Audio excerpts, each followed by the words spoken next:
Welcome back, Wash Up Walk-Ons fans, into episode 235 of the podcast.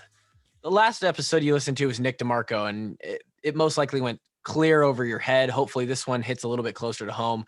Today joining us is guest David Eickholt. You probably know who that is if you're a fan of our podcast, a fan of Iowa sports.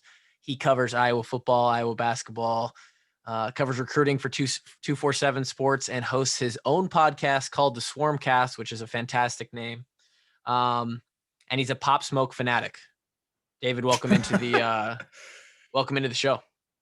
Hey, I appreciate you guys having me on. It's an honor, I believe. How many media members have been on?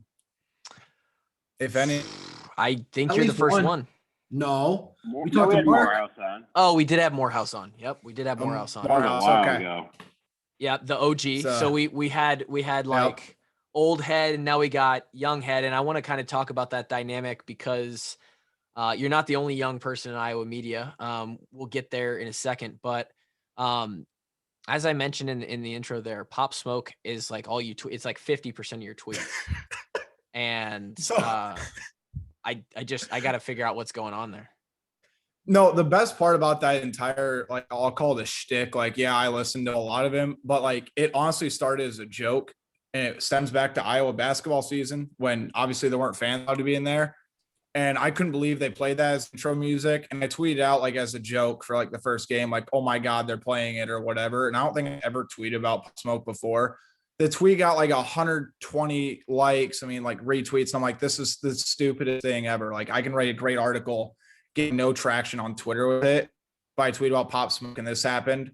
And like, I missed 2 games. And everybody's like, okay, why didn't you tweet about it? Did they do it? And I'm like, all right, now this is a thing. So I'm just going to rock with it. It just turned into a thing. The one thing I left out of, I, for one, don't listen to music, so I've never heard a Pop Smoke song. Drake's probably listened to some of it. He probably knows more about it than I do. Know who the WUW is, man. Yeah. And I looked it up in research for this podcast, and evidently my guy got ran up on at 4:30 in the morning and murdered. Yeah. What's going on? It was a 15-year-old that did it too. It was a 15-year-old who like saw his watch and he wanted it, and he knew where the guy lives. So they ran up on him at like 4:30 in the morning and just flat out killed him, like a 15, 16-year-old. Absolutely absurd. Oh, they got the watch, and then I think they resold it for like $2,000, which like 1/100th or one, like 1% of what it was actually worth. That's really tough. Another thing that's tough that I did not mention in the intro is David Eickholt is a Nebraska Husker. Loser. I was wondering when this is going to come up. I had the over-under set at about 5 minutes. So. Early. So, if you've probably listened to a few of our episodes, it's, I wouldn't call it a shtick, but we run it up as much of a shtick as we need it to be. Drake has had an entire episode one time. In fact, I think episode number 3 is him shitting all over Nebraska and Iowa State combo episode. Go back to that one of our only good early episodes. And now you report for the Hawkeyes. So I wonder where are you from, and how does one make the decision to go to the University of Nebraska-Lincoln? So yeah, let me start there. So I'm from Sioux City. I was born in Sioux City. Okay. Like my family's from small town Iowa. I don't know if you guys know where Marcus, Iowa is. Nope. That's where my mom's from, like 1,200 people town. Mine's from Sioux City. When I was super young, we moved to Nebraska, and then I moved to Utah for 10 years. And then I moved back to Nebraska for my senior year of high school. Just because family, like health issues, stuff like that. So we had some stuff to take care of, and I wasn't about to go to college in Utah. I had no interest in it. Just wasn't for me. I was going to say, did they fully convert you? Or? Yeah, see that. I was going to say that. I was waiting for that question to come up too. I'm not. So that was a, man, they didn't get you into their cult while you were there. No, it's crazy though too. Cause like, that's the culture out there. Like it's an entire culture, like in that state it's just a different, they sell different alcohol there. Their beer is like 2% or something like that. So I know that the new law they passed, because I went back out there to go visit some family a few months ago, and some friends too. And like, you can't go in a restaurant and order more than one drink without ordering like an entree or some sort of food. It's And they against state won't give law. you a law. double no matter what. They won't Like give you a double that's drink. like a state rule. Yeah, it's a state law. And they'll only serve you one drink per hour, if I remember correctly. Yep. It's something like that. Yep. Like, I lived in St. George, Utah, which is like 2 hours from Vegas, 40 minutes from Mesquite, 40 minutes from Maine. And like, I think there's only one or two bars, and one, and there's like 200,000 people there. Jesus Christ. So a little bit of a culture shock coming to Iowa, Nebraska for that. So you moved back at like what, like when you were in middle school? No, so I moved back to Nebraska my senior year of high school. Oh, okay. So I moved out of Nebraska in like going into third grade, Okay. and then I moved back my senior year.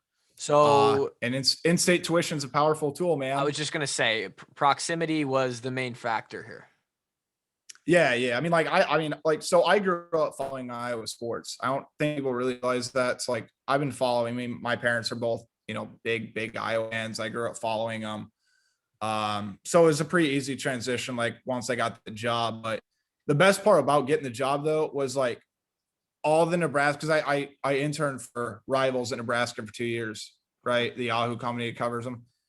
All the Nebraska people hated me because I was going to Iowa. All the Iowa people are like, okay, why the hell is this Nebraska grad coming to Iowa to cover the school? So it was just like, everybody hated me when I first got here. And it's like, all right, sick. Well, let's try to make this work. That's tough. That's definitely tough. I think that when I came onto your podcast, we had mentioned briefly beforehand how, and it must have been during your time with them, how you got to cover some of those coaches at Nebraska. And I'm curious how covering those coaches and that athletic department has differed from covering the Hawkeyes in your first few years here. Yeah. So, about Nebraska, where like, I think I give them a lot of credit from a media perspective. Like, we got to talk to the assistant coaches once a week. We got to talk to players like 3 different days a week. Obviously, players wouldn't be available every day. It'd be like different players. You got the head coach twice. I mean, just the amount of media availability was ridiculous. It might be even a little much because it's so hard to really cover everything. And, Iowa, it's like you get the players one day, then you get the coach, then you get Kirk 2 hours later, and you get the position coaches like 3 or 4 times a year. You get them in spring, you get them in fall, and I think you get at least obviously get Brian and Phil like during the season. So, I mean, that was a little bit of a tougher transition, just as like, okay, well, the amount of transparency of access that Nebraska gave us that's not like the normal thing. So, I mean, that's been different, but I mean, I think I thought Iowa did a great job adjusting with the pandemic.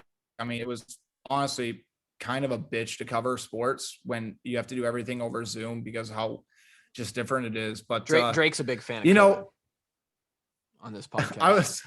I was gonna say, man, like covering Nebraska, like during the stretch where I did, I mean, it honestly prepared me for about almost anything that hit Iowa. Like that was when Eickholt dropped we had to evaluate where Iowa was as a program. That's when they brought in Frost. That's when they fired Mike Riley. That's where the old wide receivers coach got like his 3rd DUI and they suspended him for 2 games. I mean, it was like some crazy, crazy stuff that was going on. So like coming to Iowa and having some sense of normalcy was like, at least for the first little while, it was like, all right, I'm pretty much geared up to do whatever it is. But yeah. They're a pretty choppy program. I know you saw the tweet that they put out with the wave, the missed tackle. Drake probably didn't see it. Kevin, did you see it? I saw it. Absolutely hilarious response from Twitter world. I don't know who runs Iowa football social media, but tick mark in the win box for them on that one. Somebody explain it to me. If we were shitting on Nebraska on Twitter, I need to hear about it. Yeah, let me actually just probably pull it up. Didn't Nebraska tweet out for like it was a Shark Week type promo, like ride the wave, and then they put like JoJo Doman supposedly laying a hit on Laporta, but Laporta, he missed the tackle. Like Laporta just shoved him off. Yeah. So this is the tweet. Like they found the play. So this is the tweet, Drake, if you want to, I think you can see that, right? I can see it. So for the YouTube viewers, so this is a play from Iowa's game with Nebraska last year, I believe. Okay. And this was like a screen pass or so to Laporta, and he spun out of this tackle. Now, clearly, because this fucking guy's got his eyes in the dirt, but it looks like in the cool edit that he maybe laid him out, which he definitely didn't. The tweet was so yeah, it's like this Shark Week kind of post, and it says nothing to see here, just a friendly interaction, because I think there was some joke about them changing the name of like Shark Attacks. It was like Shark Advocates. Yeah. Shark Advocates want them to change it to like a friendly interaction. So then Iowa football quote tweeted that and said, really interesting picture of choice because you guys haven't had a friendly interaction with us in 5 years. And 6 years. 6 years, right? So that's pretty good. That's the most polite way to tell somebody to eat dicks that I've ever heard. I responded to that quote tweet from the Iowa football account and just said buried, and it got 200 favorites. Like, it's wild how much people love to hate from fan base to fan base.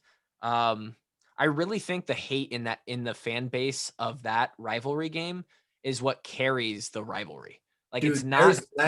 There's less IQ points in the entire state of Nebraska than there are followers on your account, Kluver, and you're not that popular. I mean, I got 10K, but saying something about the IQ points in Nebraska. Yeah, there's not very many. There's probably about the same amount of teeth. There's not a lot of teeth. Silly rednecks out there, dumb fucking their sisters, goddamn. Okay, well, there is that. I am interested from a guy who knows a little bit, comes from the Nebraska scene, and now kind of reports, writes about this subject. What is your thoughts on Frost and how hot his seat is, David? I don't think it can afford to be hot because if they fire him, I've said this since they hired him. Frost was the perfect candidate for that program if they ever want to get back to even relatively where they are. Because in all reality, if anyone expects Nebraska to get back to what Nebraska was in the 90s, playing in the Big Ten Conference, they're just delusional. There's zero chance it's ever going to happen with Michigan, Penn State, Ohio State in there. There's zero chance of that ever happening. If we're in Wisconsin, I mean, Wisconsin's had a great football. Obviously, last year they took a step back. Iowa's been reliable from there too. I mean, right now this is a program that's struggling to beat Illinois, and I think that Champaign, when they go Champaign to play in the opening game, I think it could go either way because I think Bielema is going to at least have some sort of traction there, and they return a lot of pieces. So I think that if they make a bowl game this year, he's safe. But man, how hilarious is it that is now Nebraska standard? The thing is, though, too, if they fire Frost, who's going to want to go coach there with the track record of firing coaches? They might be able to hire Nobody's going to want to go there. Drake could go coach there. Dude, I could be an inspirational piece. They'd at least play a little harder, as fucking pussies. I think Drake Kulik with zero coaching experience could get Nebraska to 7 wins. I think. Dude, I'll tell you what, with the recruits that they think they have, I would be at least a 10-win coach because they think they've still got blue chippers out there. So, geez. I will say this though too, like Nebraska right now, I think it's such a big year for them. This is all Frost players. Like they've said, okay, for Frost system and Frost players really come through. This is it. Like, I'm not saying it's all be all for Nebraska, but like, I don't know where they go from here if they fire Frost, because I don't think it's not of a job at this point, the track record. And again, I think with even throw Northwestern in this category, like Northwestern getting better, and Northwestern under, I think Pat Fitzgerald's probably one of the better coaches in the country. What he gets out of those guys. That's Pat Tits. You got to call him by his real name. Yeah. So David, around here we call him. It's Pat Fitzgerald, but it's Fat Fitzgerald. So there's no respect around here. We don't slam, Kevin, hey, you guys up. I just report. I'm like, you guys do Kevin, have you ever gotten the chance to meet David, or do you know of David at all? I know who David is, and I've never gotten the chance, and I'm sorry I'm on the phone right now. But David, nice to meet you, man. Like you so nice far. to meet you. Yeah, that's Kevin Ward. He's what keeps this show together. Really, he's the glue. He's a glue guy. So you work for 247 Sports, and I've seen multiple times. I think maybe on the day of like the anniversary, you got the job or whatever. You've been there for what, 3 years now? Yeah, I'm going in my 4th football.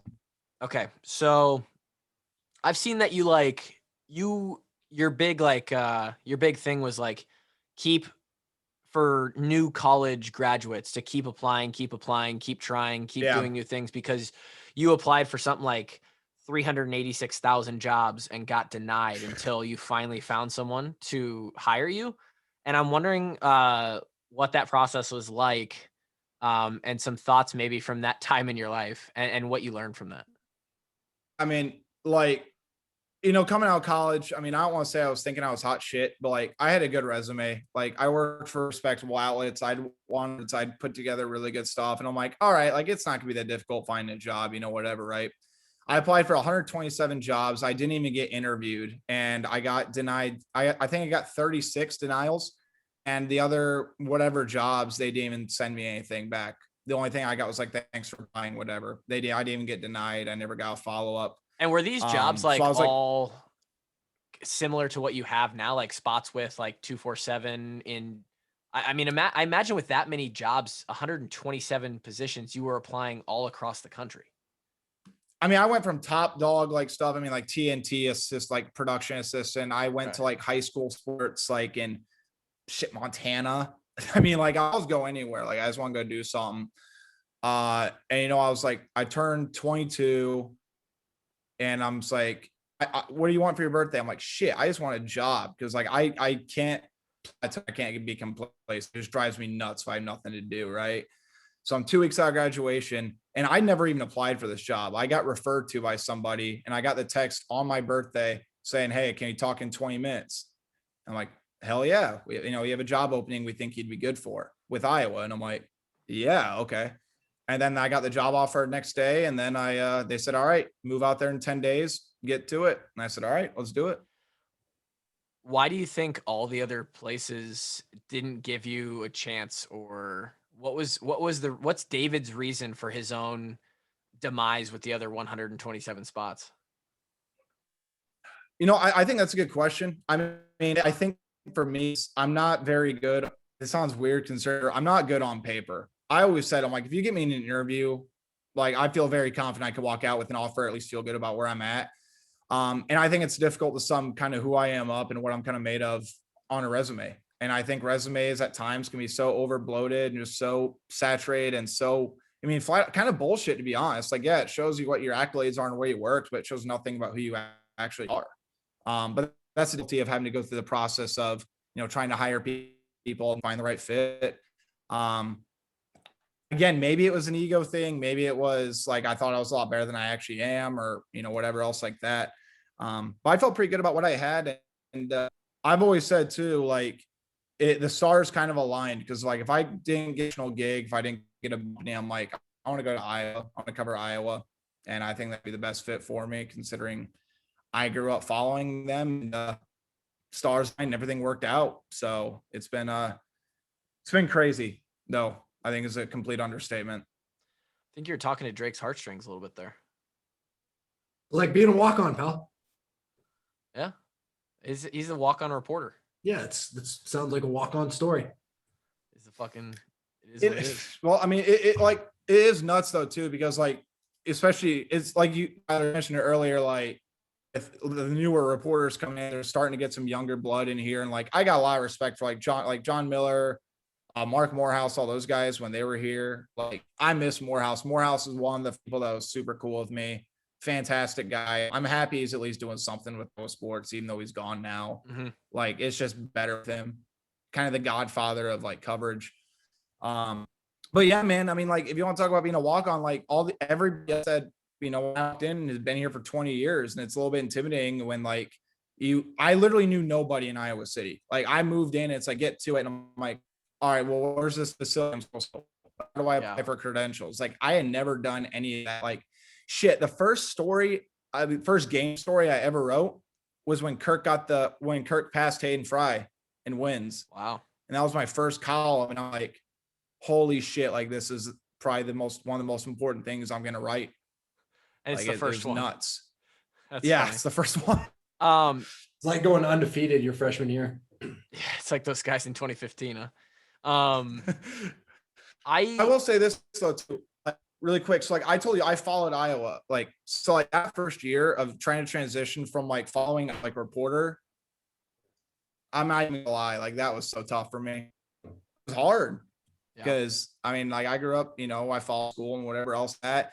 And I remember the first time I ever pissed off the Iowa staff, and I'm 90, I pissed off Kirk with it, but Kirk was always cool with me. It was after Iowa lost Northwestern, and they played like 7 second half snaps. I think that was during that I'm game. pretty sure that's our senior year. I think it was your senior year. No, we lost. And I wrote a whole. We lost at Northwestern that year. That was when Fant had the fourth down miss, right? Yeah. Yeah, that was in. So that was the year 17, before you came in. Okay. Yeah, that was 17. Yeah.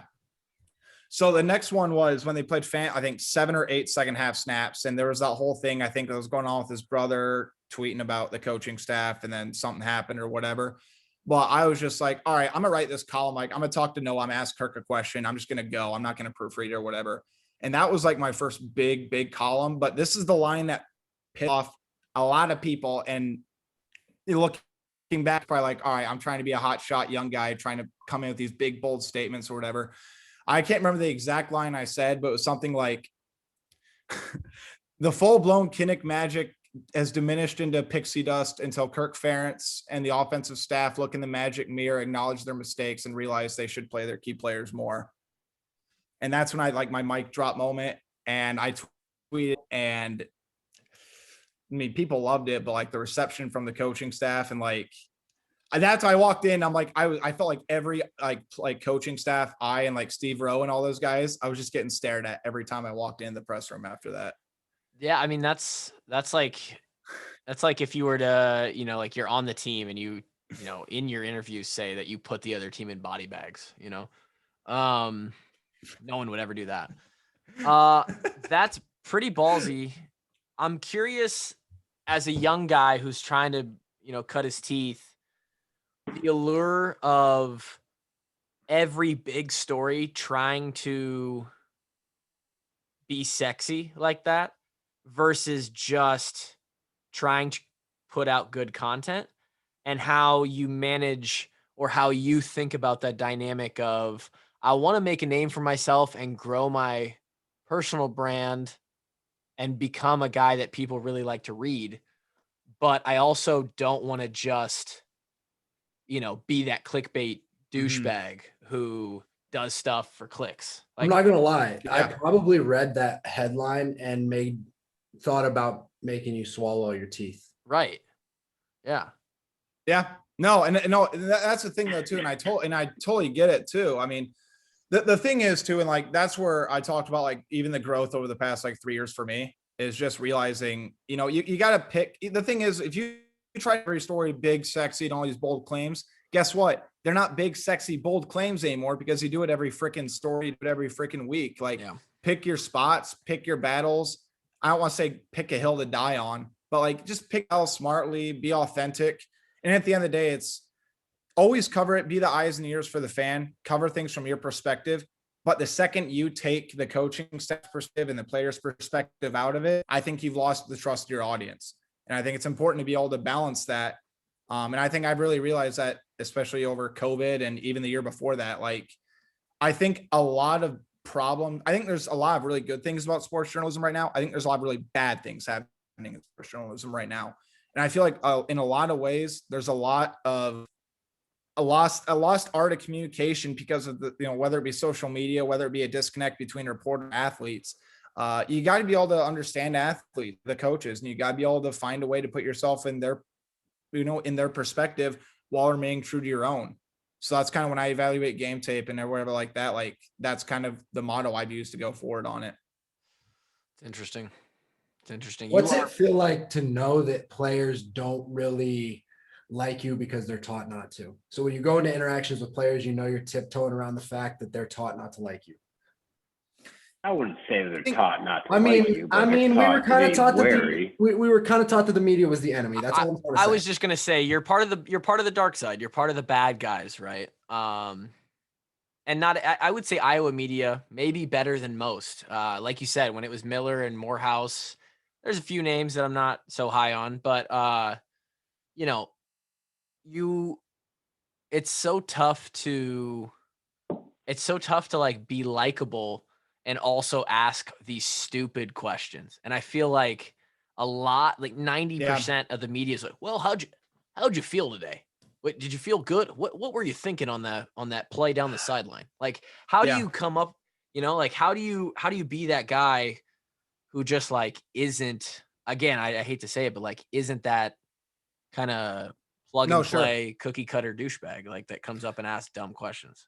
No, and I think the thing is that where I'm kind of lucky and to this extent, like a lot of now that they've been in the program for a while, I covered a lot of these guys in recruiting. So like I've known them even going back to their high school days. Like I've talked with whether it be their old coaches, families. So like I feel like for me, I don't want an advantage, but there's an extra level of, I think, of trust there, especially if they believe I handled their recruitment the right way or I handled covering their stories or whatever. But also like I hate to, I'm not trying to back up the media here from this perspective, but like with a lot of the general stuff, we need to like actually scope out our story. There has to be I think the dumb questions in there because, it's the obvious question. It's this, it's that. I've asked a couple in my time, but at least the way I've always tried to pride myself on is, okay, I feel like, especially talking to a player, coach, this doesn't work as well. But like, if I'm talking to a player, I'm like, hey, I'm close to age. I'm like, I know people who have been, athletes, people or, this or that. So I try to think back to my previous conversations with them. I've talked to ex-athletes. I'm like, hey, how should I go about this question? Or like, how should I interact with athletes or coaches? Like, what would you feel more like? When did you feel comfortable with and all of that? So I've tried to do some study work on it and I try to get a little bit more into the X's and O's type thing and just more so perspective. But like, as far as, how'd you feel running down the sidelines or this or that? Like, I mean, I want to make sure I say this right. The kind of knowledge questions, but they have to be asked. They just do. But I think I don't think I agree with you, but I'm also not a reporter. You can be able to separate that. And I get that. Like, that's the thing is the other part too, is like, even if you ask a basic question and then just an inkling of, I don't want to say an inkling of personality, but we all know there's cookie cutter answers in there. There's this or that. But if you can latch on to that and you can just, that's like the runway that you can use to take off and do an actual part of the conversation that you're going to end up using. Yeah.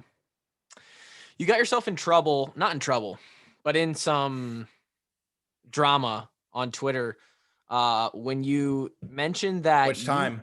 When you mentioned that you wanted to raise the standard of the Iowa media. And I think that the Boomers, they got a little upset with that one. Oh yeah, no, they're ticked. And then they came, and then one of them made a comment to another one of them that's like, we're going to raise the standard on our next podcast or something. And they kind of made fun of you. They took a jab. Let me put it this way. It's I'm not gonna mention names, but I mean it's not uncommon for some of the guys to take jabs at. No, and it makes sense because they've been in the game, and to some extent they're gonna feel like they've got it figured out, and that's a shot at them. Like their standard isn't good enough for what they've been doing over the past 20 years. But what did you mean specifically when you said that? So the funny part about that entire comment was they clearly didn't even listen to the part. They literally read my tweet and ran with it, which is kind of ironic for journalists, considering we're always preaching everybody, hey, read the context, like listen to the full segment, then judge for yourself. I prefaced it. We know one guy in the Iowa media who definitely doesn't get the full story. He just likes to put shit out there.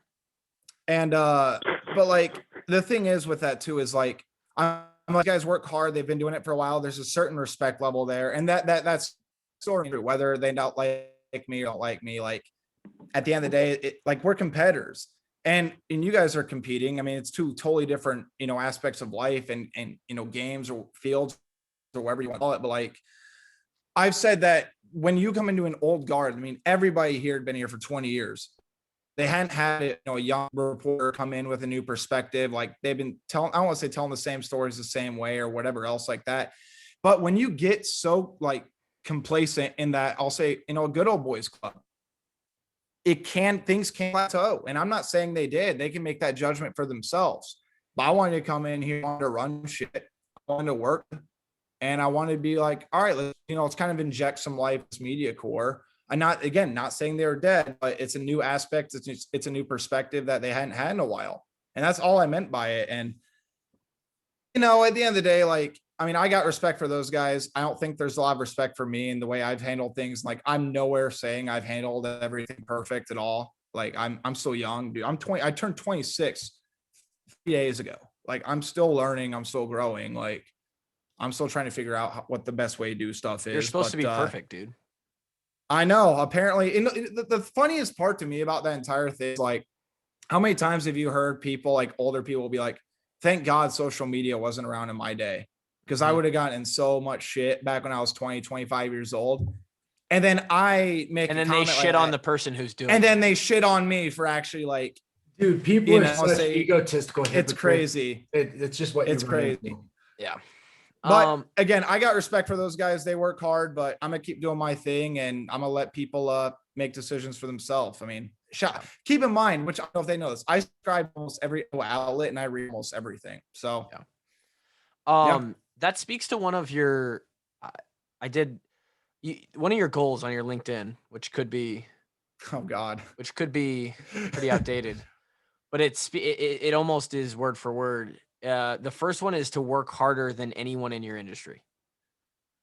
And I wonder what that looks like specifically for you. And how maybe, is it quality over quantity?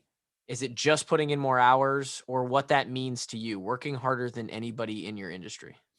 I think it's just never being complacent and never looking to do the same thing, never look to plateau. It's always, hey, how can I engage with fans? How can we tell a very different way? How can I, amp up our podcast game? Can we get some sponsors? And can we just do all of? I mean, I got 1,000 ideas that rattle around in my brain. And I think now that we're getting to the point where, I mean, look, when I got here, 24/7 Sports was dead site Iowa. It just was. It really wasn't around. And I like to think that Sean Bach and myself and like our national guys have put in a lot of work.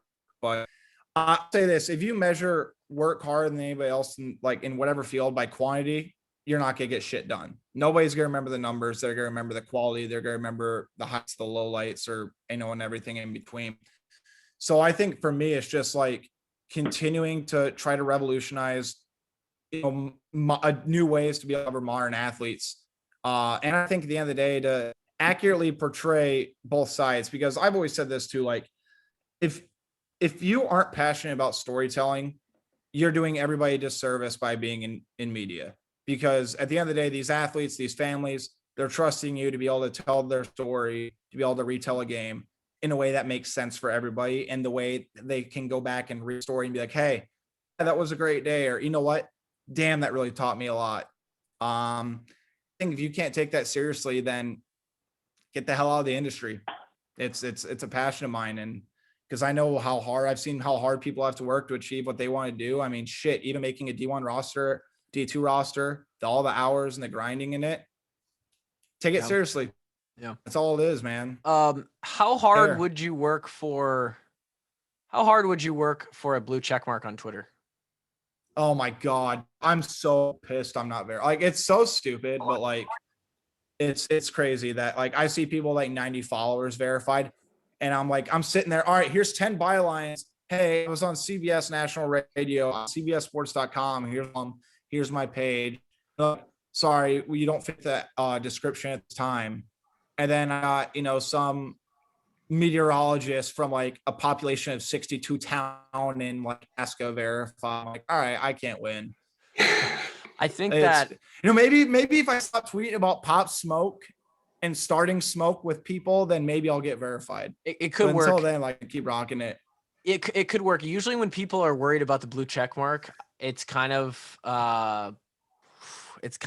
surface level and kind of like, who gives a shit to me. But in your industry, I think is the one that I would maybe be lenient on there, because a blue check mark signifies that, that verified, this is a guy who, is actually doing what he's like. He's got some validity behind what he's doing. Right. And, and you're a reporter, and like, that's what you are. So I too have always wondered, like, what does it take to get that blue check mark? Cause like, I got, are you looking for it, Cliff? Well, I mean, I got 10,000 followers on Twitter. I see people. What does that mean? That's what I'm saying. And I'm like, well, I don't know what. Still got to say something that's Twitter is very much real life, guys. Twitter is everything.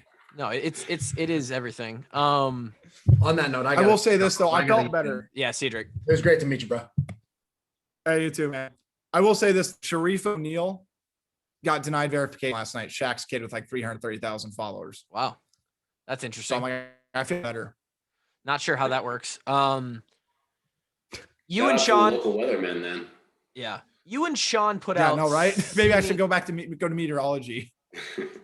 Yeah, you should be reporting on circumnimbus clouds. You and Sean put out seemingly like fucking 10 articles a day, right? And probably about that, yeah, about 250 a month or so, I'd say. Which is ridiculous. And some of them I wonder if you sit there and you're like, am I trying too hard to get a piece out? Or this isn't just you, I'm saying in general for any reporter. I wonder if is there a because it's go right, every news story, get something out, we want the clicks to come to our website, all this stuff. I wonder, like, is there ever a time where you write an article or a piece on something where you're like, hey, new piece up on the website, and you're literally just like, but I could have got everything I wanted to across in literally just a tweet. I think I saw somebody, and it could have even been you guys. I don't know. I think I saw somebody literally post like, new story out, this recruit sets the date to make his decision. And it's like, okay, well, we've had like 2 articles on his recruiting process already in the last month. Mm-hmm. Now you write an entire article on him setting a date to make his commitment. Like, this is like, how deep are we getting here before we just need fucking quota, So my thing is, I either 2 things whenever I write a story. It's 1, what new information is being presented, and 2, if it's like something like a decision date or something like that, has it been long enough? Like, okay, I should give people a full recap, because of like, if it's a decision date, but he drops the final 3, and like he visited the schools like 2 months ago or whatever, and like, we haven't really caught up with him about that school 5 weeks or so, we're going to re-put that quote or follow up with him and put a quote in the story saying, hey, describe your final 3. What's great about, Iowa, what's great about, Wisconsin, or, whoever else is on there. So like, to recap that. And like, the other part too is like, the other day I put in a crystal ball for Chase Carter, who ended up going to Michigan State over Iowa today. And that's something I put that, like, that's about 2 words. Okay, here's my pick and here's why, for like subscribers. And the other part too is like, when a kid sets decision date, that's a free like update. Like, he's saying, okay, this is when it's going to happen. And maybe our updates have only been for like our VIP subscribers. Okay, well, how can I get the free, people who aren't subscribed, like a taste of what VIP people are getting? Mm-hmm. So let me put a free article out recapping sort of everything that's happened over the 2 months. And it's like, hey, you have known about all this a lot earlier had you been subscribed. Yeah, it's kind of the way I dictate about that. But like, something about like, hey, I mean, I'll even throw, for example, I just barely finished an article about Caitlin Clark because she just arrived with USA basketball today. Okay, well, she's a 2-time medalist. She's one of the, the leaders of that team. Here's a recap of who's on the team with her. Here's a new schedule of like the first 3 games they're playing and where they're playing that haven't really been released up until that point. Mm-hmm. So I'm taking like a very basic thing, but like, I always try to add like new elements to it because, I mean, look, clickbait journalism always gonna exist, but like, at least for me, it's like I hate that and I hate writing it because I feel like it just adds nothing to anyone at all. And a little bit inside each time I do that. Yeah, every time a new episode comes out, I try to think of like what clickbait I could put in it because I'm not above it at all. I mean, I will clickbait this podcast. Well, if you want clickbait, what raising the standard? I mean, just use that in a quote and they'll probably set I the world probably on will. fire. I probably will. Yeah, I figured. It'll be one of the bullet points. It'll be how Eickholt plans to raise the standard. Yeah. Shit. Well, Kevin, how did you feel about calm temperatures down before I go to Indianapolis tomorrow for Big Ten Media Days? Fantastic. And how are you excited about that? How are you looking forward to that one? Dude, I'm just excited about it. Like I'm excited to be able to see players in person. Like there's such a comfortability when you're in person with the athletes and coaches as opposed to like trying to go over Zoom and they're sitting in like an empty room staring at like 20 people on a screen, like patiently asking questions. And like to go there without masks and like just to hear, people talk about like there's going to be a football season. Remember this time last year, like football really was not going to happen. They didn't schedule out this point last year. Like the first schedule, they didn't put that out till like August 8th. Yeah. So I think now that there's a sense of normalcy around, like I'm just excited to go and like regain kind of what was lost. Yeah, that's it's got to be a fun, exciting part of the job when you get to travel and go do special stuff like that. It kind of breaks up the monotony of like, I don't know, you probably work from home, obviously, right? So you're sitting at your fucking kitchen table just writing about endless Iowa athletes or potential recruits. Like to some extent, at some point, that probably gets a little bit like, ooh, I need to get up and move and get a little fresh scenery here and something like see some people. Yeah, Big Ten Media Days would be a perfect little. When did they move to Indianapolis? I think they're doing it now. I think they switched. So I think they're alternating years between Chicago and Indianapolis. Just more kind of closer out east. Yeah. Well, we get to go to Lucas Oil, and that's where it's at. So like, I'm in Lucas Oil, so I mean, I'm stoked about that. That'll be pretty cool to like see the NFL type, facilities and like get to go on the field and all that. So that'd be cool. It was kind of cool for a little bit. Yeah, for like. Yeah, sorry about. Yep, I just remember that. It was cool. 57 minutes and 38 seconds, something like that. Yeah, it was good. Yeah, peaked. Not to pinpoint that time. I want to wrap this up, but I want to get your 2021 Iowa football sleeper pick. Sleeper pick. Sleeper pick for a player. Yeah, I'll go both sides. And I think there's a lot of talk about Jack Campbell. There's obviously a lot of excitement about the secondary. I think I'm really excited about Justin Jacobs. Like if they run a fourth, I mean, that kid on film coming out of high school, he's an All-American. He's tacked on about 35 pounds. I think he brings a new element of blitzing at linebacker that I really think Phil Parker could tap into. I think he's got a lot of explosiveness, a lot of athleticism if he can stay healthy. And again, I think it's going to be tough to not play a 4-2-5 with that secondary. And Xavier Williams from UNI is a complete athlete. I think he's going to make a difference in a couple of games this year, what he can bring to the table. Offensively, I think Gavin Williams has a shot to be a really, really good, reliable number 2 back to Tyler. I think he's got a lot of power. I think he's improved his straight line. His straight line speed's always been good. I think he showed flashes of agility in the backfield throughout spring that he really didn't show at Dowling Catholic. He didn't show at South. I think he was at Southeast Polk before. He was, if I remember properly. Then Dowling recruited him. I mean, that's or paid him. Shocker. I don't know. NIL opportunities. It could have been something. The other guy, Luke. I'm gonna throw in third. I think Luke Lachey is going to be a future stud tight end. We talked about Luke Lachey absolute on athlete. our episode. Yep. I think he's got all the tools to be a future All Big Ten receiver. Tight end if he can stay healthy. Maybe All American. Who knows? There you go. Never out of the right shed. Bold hot takes. Hot takes by David Eickholt, just raising the standard fucking every minute at a time on this podcast. That's it. Episode 235. We do so many goddamn episodes, I forget. Hope you guys enjoyed this one with David. Little crossover episodes, washed up Swarmcast. We really enjoyed having you on, David. Yeah, I appreciate you guys. Thanks for having me. We'll talk to you soon. Hey, man. Thanks for listening, everybody. We'll be back next week. Peace.